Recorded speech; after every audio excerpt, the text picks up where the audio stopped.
Yes, I'm still alive. And I have a story to tell you. Time to awaken the lion.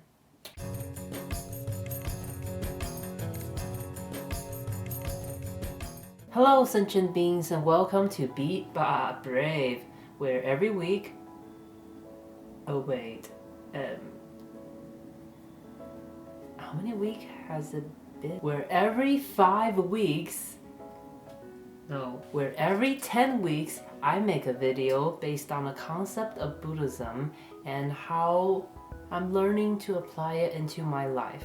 So I think I owe you guys an explanation on why I haven't been updating my videos. And Kara, I thought you said you're going to do a QA and that your whole channel will be based on comments and you answering them. You haven't been keeping your promise. Why? Well, I started a new job and we've been selling cookies at the farmer's market, so it's been really hectic. Oh, yeah, I know. Well, have no fear, dear sentient beings, because I have kept you on my mind this whole time. I've just been trying to, gauge what my viewership looks like and what you guys like and what you want to learn from Buddhism. So it's been a very important time. I've been, doing research and collecting data for my channel so I can make better content that's suited for you. Perhaps the thing that made me hesitate the most every time I do a video is the content. Let me explain. While all the other YouTubers make funny sketches, vlogs, and cool challenges, I couldn't simply copy what they do because my goal for this channel is to break away from those high-octane, mindless entertainment, aka the very thing that the mainstream YouTubers use to keep their audience and viewers engaged and coming back for more. I mean, I love comedy just as much as the next person. I really love to laugh. And I love making people laugh as well. But I think it's so hard to find a balance between comedy and sobriety at, the gravity of a subject if you want to be, serious about learning it. And that especially applies for Buddhism. I mean, there are so many awesome things to talk about for this subject of Buddhism. I mean, I am so excited just thinking about it. But the problem comes when I don't know the delivery system.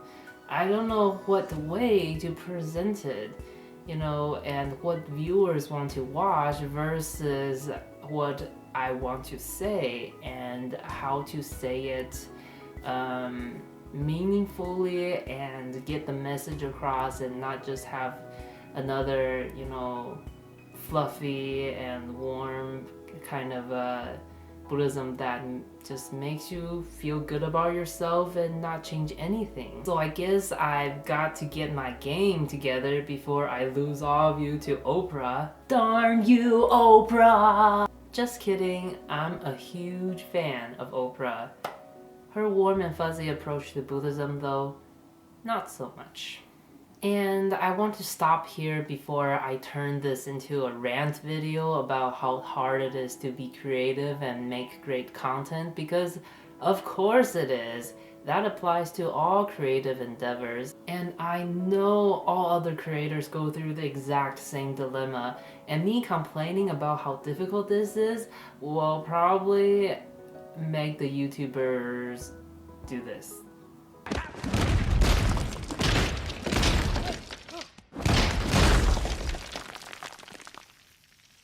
Yeah, note to self, don't make YouTubers angry. Yes, well, as I've mentioned before, there's been many things that's been happening in my life. One of the most recent and the biggest one is that my dad, he started walking again, and it's the first time that he's walked on his own without a walker or a walking aid since his stroke. You might have remembered when the beeper made an appearance in my first video. Live life to the fullest, and often that means making unwise decisions. That was him paging me since he couldn't move by himself after his stroke. So watching him walk was a pretty great moment. My mom cried, and to me, watching my dad walk again was like being a parent and watching your child walking for the first time.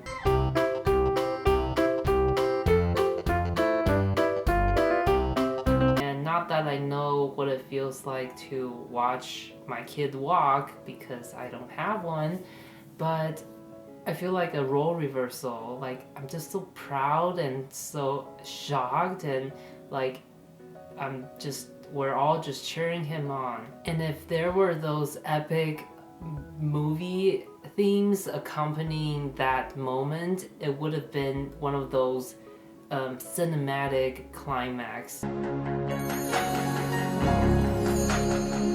Well, I mean, more like this. It was really touching to see my dad walk again. I mean, it looks like he's standing taller and gaining fuller control over his body the more he walks. So before all of this, and after he got a stroke that made him pretty much immobile on the left side, he was at home a lot, and he just sat on the sofa pretty much all day because he couldn't move about on his own without a walker. And I'm assuming it took him a lot of energy just to, you know, get up from the sofa, move around, and, you know, go to the restroom, which was like pretty much the only exercise that he got in a day. Me and my mom, we were really worried. We wanted him to get more exercise, you know, to recover, because he said he wants to, you know, go back to walking normal without a walker, and of course we want that for him, but it just seemed like he lacked a kind of a, you know, motivation or drive to do that, like to keep going, like, but it's like he lost hope in his situation. Like, he's accepted that, okay, I guess this is what I've become now, and I guess I've got to accept my situation because I can't do anything about it. Like, he's become complacent, and he's accepted this bad situation as permanent and as a part of who he is. And that's dangerous when you've lost hope, in a sense, and you believe that this is yourself, this is who I am, and I can't change. So it wasn't until these Vietnamese chiropractors, they came from California, and they came to our local area, like someone invited them over, and then I took my dad for a visit, because the family thought, you know, why not give it a go? We've heard that they heal people, and they you know, help make your body feel better and all that. So I took him there, and they started performing these traditional, like, Chinese treatments on him, like acupuncture, cupping, and massaging, like different treatments like that. So on the very first day that I took him there, I mean, I didn't have that much you know, expectation for how it will turn out, because his situation is pretty serious, and most therapists, physical therapists, would say that it takes a long time for someone to recover to his to walk again, and of course to his normal state before the stroke. So it takes so much work, and I really doubted that just a day or two of seeing a chiropractor would actually get him to walk again. But we would do whatever it takes. And well, I just kept an open mind and wanted to see what happens. And here's what happened. So on the first day I took him to that center, they set him on those chiropractic bench, and they started performing all those treatments. And in the end, they just said to him like, okay, now stand up, I want to see you walk.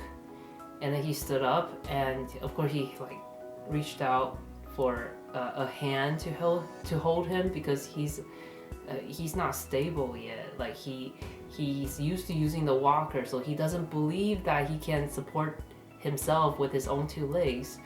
And so we were there to support him, like all the other chiropractors and the nurses and doctors. And then she said, no, don't, like the doctor said, don't hold him, let him try to walk by himself. And he like slowly,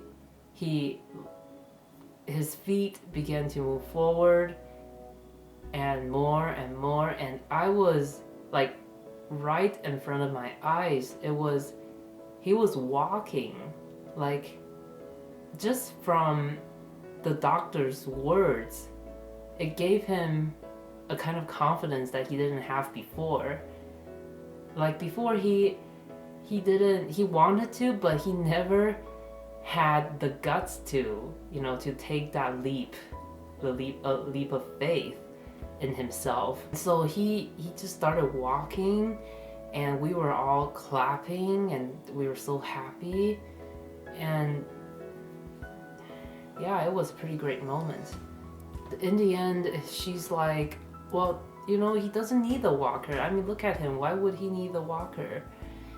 Of course, I'm not saying he like recovered completely to like before he got the stroke, but he could walk without a walker. Like he can balance on his own. He could walk from point A to point B without needing to hold on to anything, and that's a big deal. The point here is not that Chinese traditional treatments and acupunctures are miracles, and that people who've had strokes should go do that immediately. What I'm trying to say is that your story and the narrative you tell yourself affects who you become. Remember when I said this in my other video?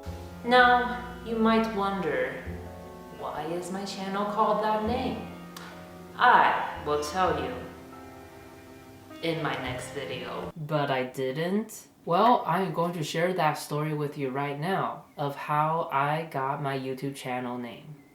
And I think it relates to my dad's story and to a key concept in Buddhism. Enjoy. So there was once a lion who thought he was a sheep. And because he was raised by sheep, he baaed like a sheep, and he even ate grass like one. Then one day, this old lion came out of the forest, and all the sheep freaked out. So all the sheep went bah and started running away, and the lion also started baaing and running away with them. This older lion thought it was strange that there was a lion among a flock of sheep, and it was very scared of him. So this older lion cornered the younger lion and asked, "Why are you scared? Don't you know what you are?" "I'm a sheep, bah!" the younger lion said, of course all the while thinking, "Oh my god, this older lion is going to eat me." "Follow me," the older lion roared, and of course, having no choice and being scared that he'll get eaten, the younger lion followed the older lion's orders. The two lions soon came upon a beautiful crystal clear lake. Now look inside the lake, said the older lion. The younger lion hesitantly looked into the lake and saw his reflection for the very first time. And lo and behold, in the reflection was a lion staring right back at him. That's me? Said the lion. Yes, said the older lion. This has been you all along. You are a lion. Realizing that he had found his true identity, the young lion tilted its head towards the sky and let out a loud roar. And it felt right, because he was no longer a sheep. He was a lion.